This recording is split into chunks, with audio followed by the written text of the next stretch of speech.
এই প্রখর গরমে তোমরা কেমন আছো? আমার মুখটা দেখে আশা করছি বুঝতে পারছো। তো হ্যালো এভরিওয়ান, গুড মর্নিং। কেমন আছো তোমরা? সকালবেলা পড়িয়ে এসে খেয়ে নিয়েছিলাম এই কেকটা, তারপরে গেছিলাম চিকেন আনতে।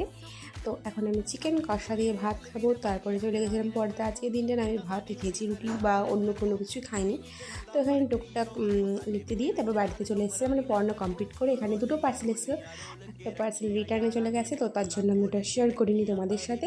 তো তারপরে আবার স্নান দান করে দুপুরের খাওয়াটা খেয়ে তারপরে একটা মুভি দেখছিলাম। কারা কারা এই মুভিটা দেখেছো অবশ্যই জানিও। এটা হচ্ছে অফ ক্যাম্পাস, ভীষণ সুন্দর আর প্রায় 6 ঘন্টার মুভি। আমি তো দুদিন বসে হয়েছি কমপ্লিট করবো। তারপর কিনেছিলাম তালের শাঁস আর ছিল বাড়িতে বানানো জ্যাম দিয়ে বিস্কিট।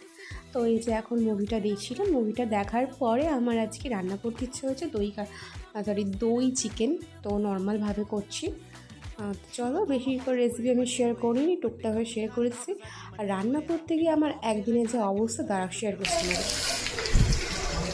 ঘেমে আমার অবস্থা একদম গাইস। রান্না করতে গেলে বোঝা যায় এত তাপমাত্রা, এত গরম। তো রান্নাটা তো বেশ ভালোই হচ্ছে, বাট আমার অবস্থাটা কত এমনি একটু স্নান হয়ে গেছে। তো রান্নাবান্না মোটামুটি কমপ্লিট করে তারপর এখানে চলে এসেছিলাম একটু আইস ওয়াটারে মুখটাকে ডিপ করবো বলে। আমি রোজই তো প্রায় দেখা করে যাবে। থাকি এই গরমটায়।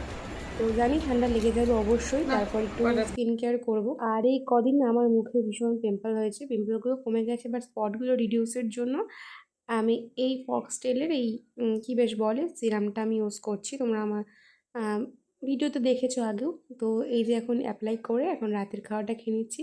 চিকেনটা ভাবছি তো অনেক তেল, একদমই না। এই দইটার জন্য না চিকেন থেকে অনেকটা তেল বেরিয়েছিল। বাট আজকে রান্নাটা ভীষণ মানে মোটামুটি বেশ ভালোই হয়েছিল, খারাপ বলবো না। এটা সকালবেলা বানিয়ে নিয়েছিলাম কফি, আর এদিকে কফি খেতে খেতে ভিডিওটাকে এন্ড করছি। ভিডিওটা ভালো লেগে থাকলে লাইক কমেন্ট শেয়ার করে সাবস্ক্রাইব।